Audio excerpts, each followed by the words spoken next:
welcome to another edition of Oshkosh Area Politics. My name is Ben Schneider, and I will be a co-moderator for this evening's debate between the Senate District 18 candidates. Joining me as a co-moderator is Professor of Communication, Dr. Tony Palmeri. He's a Professor of Communication from the University of Wisconsin-Oshkosh. So thank you for the candidates for joining us. Thank you. And thank you to Dr. Tony Palmeri for agreeing to put up with me for half an hour and co-moderating tonight's debate. I will ask the first question. That'll be to the incumbent, Jessica King, and quite simply, the question is, why are you running for re-election? Certainly. You know, the voters of the 18th State Senate District 13 months ago went to the polls and they selected me to serve as their state senator. And part of the reason they did that is because they felt the previous state senator had shut them out of the process, that government had become too extreme. And in the last 13 months, I've really been able to be an independent voice, show moderation. I've approached my office in a district that's very much split between Democrats and Republicans to say that I'm going to approach each piece of legislation as a piece of legislation rather than as one put forth by a Democrat or one put forth by the Republican. Because let's face it, we have a population of over 150,000 people that we serve, and when's the last time 150,000 people agreed on something? So therefore, you have to set the expectation of, well, if you agree with me 7 out of 10 times, probably doing a fairly good job. And for those 3 times that maybe we don't see exactly eye to eye, where the priorities don't necessarily match up, you know, my obligation is to do what every 5th grade math teacher told me to do, and that's to show my work, to explain how I came to my conclusion, the analysis that I've performed, and in that way I can at least develop a culture of respect with citizens, because I think that's really what they can ask of us. And by pursuing that type of policy, I've been able to have an 80% voting record with the majority, meaning that I'm willing to work with Republicans. And you know, obviously my Democratic colleagues showed quite a bit of leadership. And I think right now we're at a time where, as a small business owner, I appreciate this too. The way we're going to make Wisconsin's economy thrive is if we work together. And you know, we're at a situation where we really need to focus on our skilled workforce and making sure they access employment. We're at a point where we really need to start supporting our local entrepreneurs. You know, we're at a point where we really need to make sure we're supporting our vocational and technical colleges. We have a lot of issues that affect where we're going to be in the 21st century knowledge economy, and I'm ready to work on them. I've proven myself that I can be a leader both in my caucus and in the Senate, and I've also remained true to this idea that constituents' voices and their opinions matter. You know, I've held a listening session in every corner of the district, at least 12 of them. I've made sure to have mobile office hours, which is one of the first of its kind for this district, to make sure that people that wouldn't normally access the Capitol have access to me as their state senator. I sent out a constituent survey to get some opinions of my constituents on issues that were important to them, and I allowed that to be some level of guidance as we reviewed legislation for the spring term. So, you know, I think voters know my record. They know I'm willing to work across the aisle. They know I'm willing to do the research. You know, I've demonstrated that on the Oshkosh City Council that, you know, we've had, and Tony will attest to this, we've had some really long conversations during the 2 terms that I was there. But whether I was on the minority view or the majority view, at least the constituents felt that we had really talked about what our options were, and people really felt comfortable that the ideas had been thought out, and we as a community enacted the best policies for our population. So I think my track record, my proven dedication to constituent services, and my willingness to work across the aisle and support both business interests and then just the general citizen stakeholder are reasons why people should vote for me November 6th. Thank you. Same question to the challenger, Rick Gudex. Certainly, thank you. The exact same reason why I'm running for state Senate right now is because of the economy. Since having Ms. King in office, things have not been the way they need to be here in District 18. We need to focus on jobs. We need to focus on our economy. We need to focus on how we can help business create the means with which they can grow. And quite frankly, the experience that I bring to the table, which is 24 years of manufacturing management, along with 11 years of local government, lends me to believe that I am the better candidate to move this district and this state forward. Ms. King had numerous opportunities to move this district forward. She voted no on the mining bill. She fell asleep at the wheel, saving taxpayer dollars when it came to correcting fraud and welfare in the fraud system or in the welfare system. These are things that need to be addressed now. I've gone around so far and done thousands and thousands of doors here in the Oshkosh area. And I have a very good rapport here in Oshkosh. People are worried about pocketbook issues. They're worried about taxes. They're worried about jobs. They're worried about the economy. They're worried about what direction this state is going to head. And they're also worried about what are we going to do about the kids that are coming out of school. Is there going to be an opportunity for them to grow and start their lives the way they need to? And I feel that I bring the experience to the table to be able to do that. I think that my determination, my dedication, my proven leadership at the city council level in Fond du Lac, being president of the city council, lends me to believe that the experience I bring is the best experience for this job. Thank you. Okay, excuse me, Rick, you mentioned the Senator King voting against welfare fraud. Do you endorse that independent expenditure ad that's out there? Do I endorse it? Yeah. I have nothing to do with third-party ads. All right, I mean, it's making the critique that she somehow voted against welfare fraud, and I think that's what you just said also, right? Well, I mean, let's be honest. I don't know if everything that's said in there is factual. That's not for me to judge. Okay. However, she did vote no on the legislation that would have protected taxpayers from people frauding the system. All right, well, we should give her a chance to comment on that. Sure, and I think this ad is just a great theater and great animation. I mean, I've never seen an ad that made me look so cute, right? If you didn't listen to the sound, but it's a really kind of hateful ad.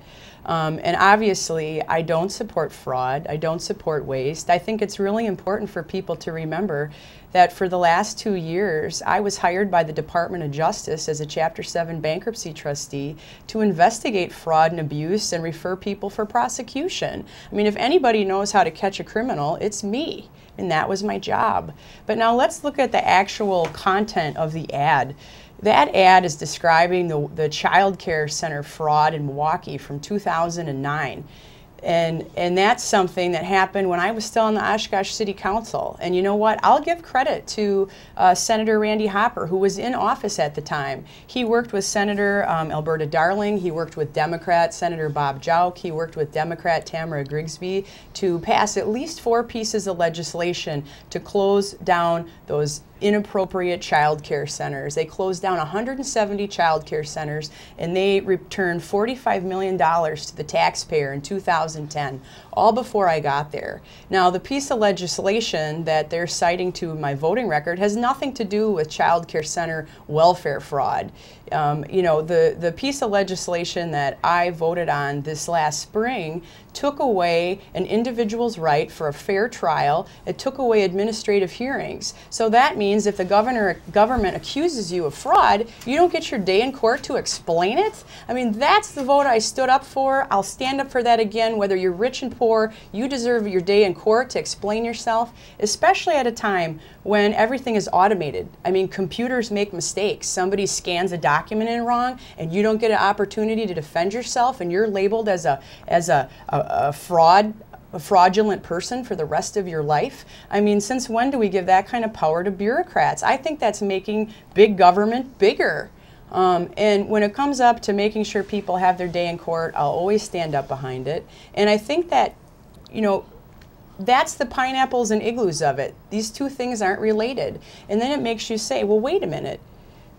An independent expenditure group is going to spend $500,000 every 2 weeks to run that ad. If they continue at this pace with that ad, they're going to be spending $3 million. Did any Republicans vote the way you voted on this legislation? I know my record. I'm not certain how Republicans voted on that. I know that every Democrat probably voted against it because they believe in a right to defend yourself. But I mean, we get back to this $3 million. So did she well, characterize listen, that no, correctly? I mean, listen, the ad is the ad. I didn't put the ad out. I have no control over the ad. The fact remains, and I don't want you to mysteriously mislead people that, since you've gotten in office, fraud has gone away. Fraud hasn't gone away. Okay, people need to be. I didn't say that. No, but what I'm saying is that fraud exists within the system. I don't care if it's child care or where it is. You're right. You probably weren't involved. You weren't involved with that specific piece of ad that's on the TV. However, fraud still exists in the system.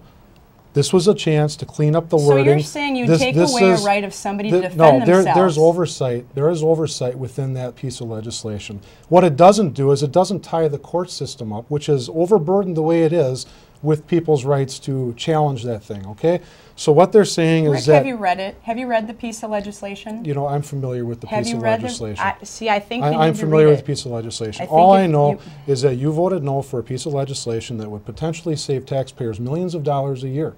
It's 3 strikes. Jessica, you got 3 strikes. If people fraudulently rip off the system 3 times, they should be kicked out of the system. It's 3 opportunities. It's not the first time. It's not even the second time. It's the 3rd time. People deserve 3 times. If you knowingly do this 3 times, how can this piece of legislation be viewed as a bad piece of legislation? I don't get it. Well, you're not protecting taxpayers' dollars. When the government accuses someone of fraud, they get their opportunity for their administrative hearing. I mean, let's look at how the system works. So there here. is an opportunity to refute their claim, correct? There By needs the individual? This legislation took that away. You're saying it needs to go to the courts. I'm saying you need to either have an administrative hearing or a court hearing, and that legislation took that away for individual people. And in this age of computers and overburdened bureaucrats, I'm not going to give somebody that power over someone without getting their day in court. And I'll stand behind that. Tommy Thompson reformed the welfare system, right? We have checks and balances there. And to say that previous legislatures were not standing up for taxpayers is completely saying something bad about them. We all agree that there are independent expenditure groups out there saying terrible things about candidates. Absolutely. Okay, but what kind of reforms do you support? Any kind of reforms, Rick, and then Jessica, that would help rein in independent expenditures? I mean, do you support, for example, having complete transparency in where the money is coming from? I'm willing to look at any piece of legislation that comes across. I mean, to say specifically if I would or I wouldn't, how is it going to be written, I'd be willing to look at that. But, the fact remains that, this is a day and age when third parties get involved in campaigns. It's a necessary evil. I didn't create it. This is my first time in this arena. We're going to try and run my campaign as positive as possible throughout this whole thing. And but there is not currently a specific piece of legislation that you would endorse to help fix this problem. Jessica, not at this point. Or Senator Well, during the last session, I'm a co-sponsor of legislation to provide transparency to independent expenditure ads, to say that they have to have a phone number where you can contact somebody, that they have to actually have a contact place, that we actually have to understand who's behind the ad and what money is behind the ad, that there's a place for constituents to go. And I'd actually go farther with that. I think we need to know exactly who's paying for these ads. And then maybe we can figure out what their interest is, what their agenda is. There's a group right now that's running positive ads supporting my opponent, and it's a group that supports using taxpayer money to support for-profit education. And so my question has to be, why is this independent expenditure group supporting my candidate? Is it because they know that I'm not going to allow for-profit vouchers to come in to be expanded into Wisconsin? So they're supporting my opponent because they think he's willing to do that with taxpayer money to give it to... I'm sorry to interrupt. Are we going to talk about third-party expenditures, or we want to talk about welfare reform? Either one. You go ahead. Okay, because I like to move on from welfare reform. So now we're talking about third-party expenditures. I think we can both all agree that you don't have control over third-party expenditures. There are perhaps some distasteful ads about your opponent that you don't support, and vice versa. Because I've seen ads attacking your belief on contraception, and I've seen the same ad about your belief that you think that welfare recipients should be running rampant. And I think we can all agree that there are distortions out there, and I'd like to get on another issue if we could. Okay, sure. And I'd like to ask Rick, Act 10.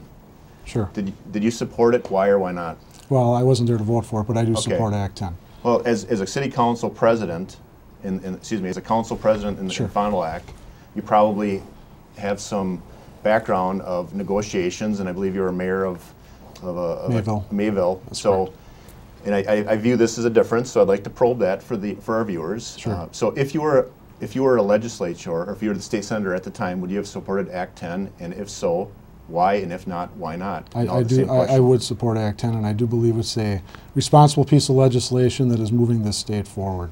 You know, Act 10 is giving opportunity to school districts, it's giving opportunity to municipalities, county entities, to make sure that, you know, what we're doing is responsible, and you know, Act 10 was a big piece of legislation, there's no doubt about it. And I just want to, you know, sum up here a little bit about Act 10 and some of the positives that came out of this. Fond du Lac School District taxpayers saving $4.3 million due to Act 10. Fond du Lac County saving over $300,000 due to Act 10, and $2 million for pension contributions. Oshkosh saving $5.2 million because of Act 10. And just today in the Northwestern, there was an article in there that says that most area school districts plan to spend the same amount or less than last year, and anticipate taxes will drop as well. Okay, that didn't include Oshkosh because of some debt restructuring that Oshkosh took on. But it goes to show that Act 10 is working. I mean, Act 10 is a responsible piece of legislation. It eliminated a $3.6 billion structural deficit, and it's got Wisconsin moving forward. People are excited about the fact that they don't live in a state that's like Illinois, that's like Minnesota, or any other neighboring states. It's a good thing for Wisconsin. I believe it's a stepping stone for what could happen in the future. So yes, I would support Act 10. Jessica, what's your position on Act 10? Well, again, I wasn't a senator when it was voted on, but I have to say I think Act 10 went too far. I think we have to remember the context of February of 2011 in saying that, you know, the collective bargaining units across the state offered the financial concessions. They offered the financial resources to assist the governor with his financial plan. They offered that. What they had expressed an interest in retaining was their right to have input in their workplace decisions, whether it be work rules, worker safety, worker conditions. They wanted to retain their right to collective bargaining, but they were willing to make those financial concessions to help the governor. And the governor and the Republican legislature said that wasn't good enough. And so for the last 13 months, I have been engaged in the public structures in my state Senate district, including the 6 correctional institutions. And what I've seen as I've gone from correctional institute to correctional institute, that the number of workplace assaults has risen dramatically in the last year and a half. I mean, I'm very happy to see that, you know, I was working with Secretary Hamlin, he's since resigned, but the point is we've created a situation where the employees are not able to have that direct communication with management anymore, and now things aren't getting done in the workplace. We had in Waupun, there was a social work intern from UW Oshkosh that was working in Waupun, and she was locked into an office and assaulted by an inmate. Unsafe workplace, direct example. The inmate has now been prosecuted, but the point is the employees on the ground, they know of these working conditions, and they aren't able to get access to. But just to I'd like to let me finish here. But you see, you're getting really detailed, and I want to focus on Act 10 and if you support it or not. And just to clarify, if you were a state senator at the time, you would have not supported Act 10? Because it took away workplace. No, I understand that. I just wanted to clarify. So if you didn't support Act 10 to shore up a $3.6 billion deficit, what would you support? Well, I think we should have taken the financial concessions offered by the bargaining units because they offered the money.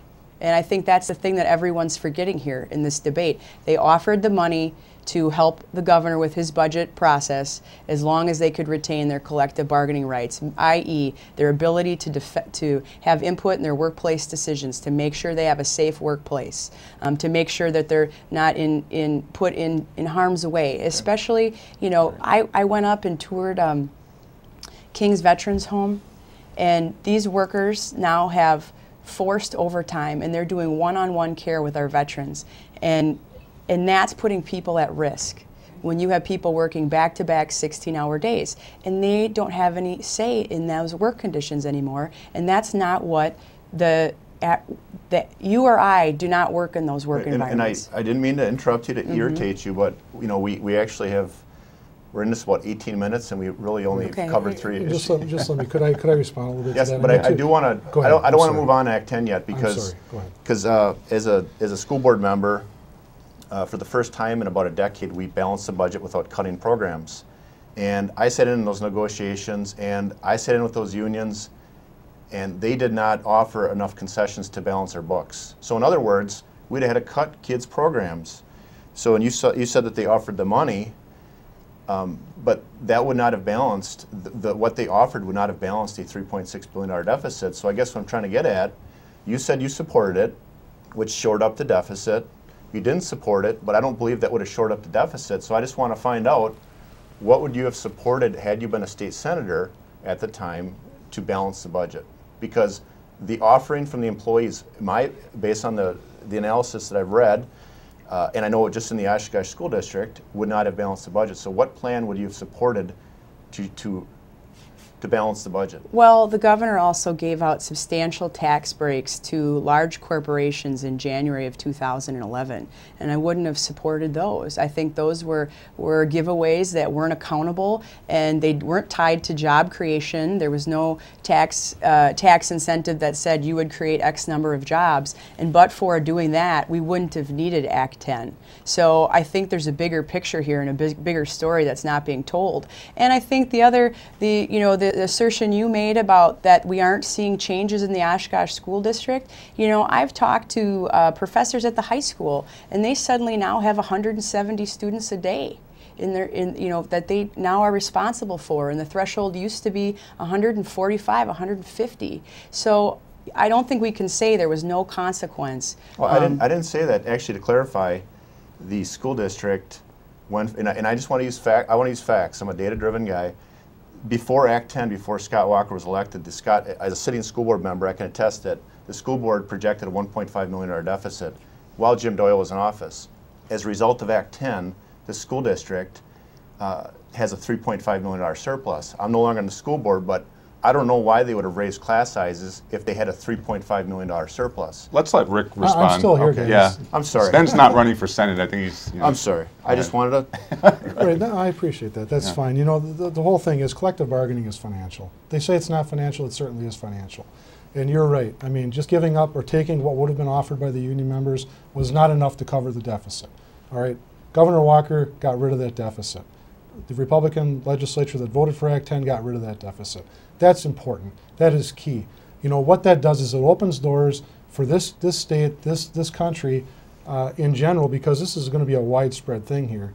You know, this state now has the opportunity to grow, and it's looked at as a business model for business. And in fact, what I'm saying is that because of Act 10, because of our financial house, because we've restrained, and because we've showed fiscal order here in Wisconsin, business is now looking at Wisconsin as a place to do business. All right. Can I probe that, Rick? But from March 11, this is right from the Milwaukee Journal-Sentinel, from March 2011 till March 2012, the first year Act 10 is in effect, Wisconsin came in 38th in private sector job growth. Yeah, it did. But you know who came ahead of Wisconsin?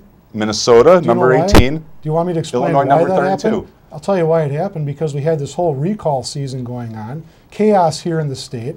Who's going to want to do business here in Wisconsin? Ohio had equal chaos to Wisconsin. You know, Ohio is up number 12. You know what? Let's get things back in order and let's move this state forward. She clearly wants to go backwards and try and remedy what she feels was wrong. I'm looking forward. I'm looking forward at job growth. I'm looking forward at helping business. I'm looking forward to helping families, cutting taxes. I'm looking forward, and that's my message here. That's the big difference between the two of us. She wants to move backwards. I want to move forward. I'm not going to relish in the days of Act 10 and try and fix everything that is perceived to be wrong by the people that were affected. I'm moving forward. So what? All right. So your economic development strategy then is basically just let Act 10 stay in place now that we don't have the recall season anymore. Are you saying to the voters things are now going to get better on the job front just because the recall season is There over? were 37,000 jobs created in the past year, 12,000 in the manufacturing sector. That's a good start, given the fact that we had all the recalls going on and total chaos and embarrassment within this state. So yes, I'm willing to say that we are going to move forward. We're seeing business opportunity and business growth in Fond du Lac right now. We've got expansions going on. We've got job creation going on. And I believe it's a direct result because now people are settling down and we're starting to see the semblance of moving forward.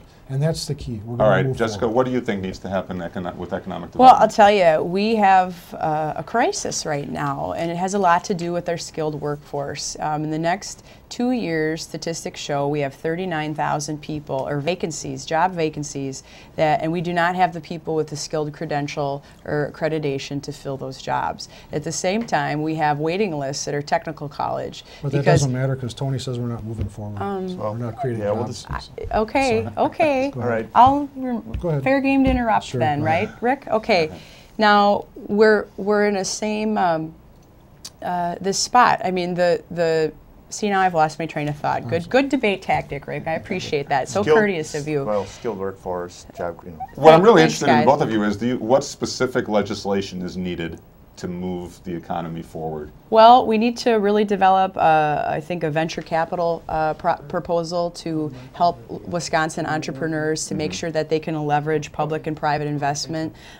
Really comes down to our budgeting priorities. We've cut the UW system, we've cut the technical colleges. We're at a point right now where Fond du Lac County alone in the next 15 years will need 19,000 skilled workers. And at this rate, if we would look from 5th grade to high school, if we trained them all, we wouldn't have enough people. All right, and I just want to be clear, Rick, you don't think any more specific legislation is Yes, needed? you know, as a business manager, as a business manager at Brenner Tank, I see the skills gap every day. I deal with it. I hire people, so I am totally aware of the fact that we got a skills gap coming. I'm saying give the school districts, give the two-year technical colleges, give them local control so they can critique, you know, schooling to suit the area that which the schooling is in. Well, the real problem is that Republicans cut the budget to the technical colleges by 30%, and that's why there's now waiting lists. People can't get into the program.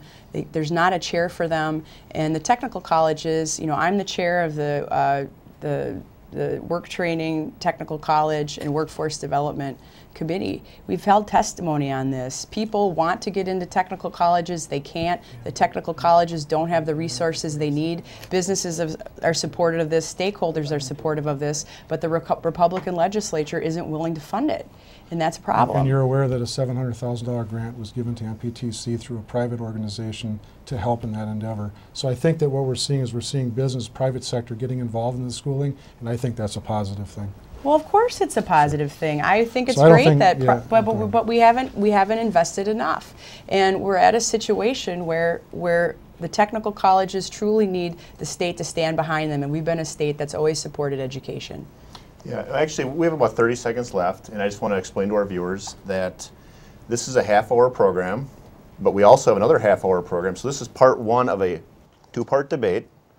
So we'd ask you to go to Facebook, Oshkosh Area Politics, look at viewing times, because we want to make sure you see the second part of this debate, because we've covered about 4 topics, and in our second half of the half-hour debate, we promise to cover a lot more. So please stay tuned. This is to be continued until next time. Thank you.